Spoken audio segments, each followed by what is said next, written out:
L'actualité de ces derniers jours a été assombrie par 2 attentats, à Marseille et à Las Vegas. À Marseille, c'était un émigré clandestin. À Las Vegas, un retraité aisé. À Marseille, il avait un couteau. À Las Vegas, un armement lourd, ce qui explique la différence de victimes.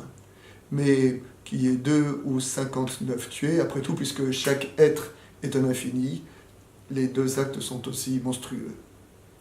Le propre du terrorisme est d'être aveugle. Il cherche à tuer pour faire mal, tuer pour terroriser. Et peu importe les victimes.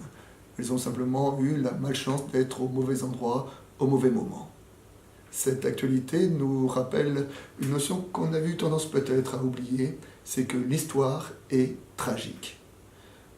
Le terrorisme islamique est relativement récent, mais après tout, il s'inscrit dans une généalogie et il est à la suite de toutes ces violences de masse qui ont jalonné l'histoire des civilisations. Qu'on pense au génocide, aux esclavages, aux famines organisées, aux déportations, à la traite négrière, aux camps de concentration, dans toute l'histoire, toujours on menace, toujours on extermine, toujours on torture. Nous devons opposer au terrorisme une réponse politique. C'est le devoir d'arrêter le mal. Alors, arrêter le mal, ça veut dire limiter les armements, renforcer les réseaux de surveillance, protéger les lieux de rassemblement. Et nous pouvons aussi y apporter une réponse individuelle.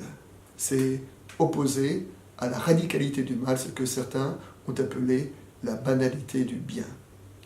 Dans son roman Vie et destin, Vassili Grossman raconte que face aux camps de concentration en URSS et dans les camps nazis, il oppose ce qu'il appelle la petite bonté.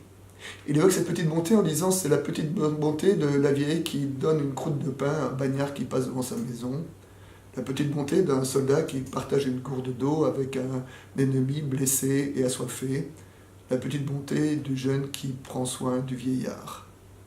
La petite bonté qui nous appelle à prendre soin les uns des autres.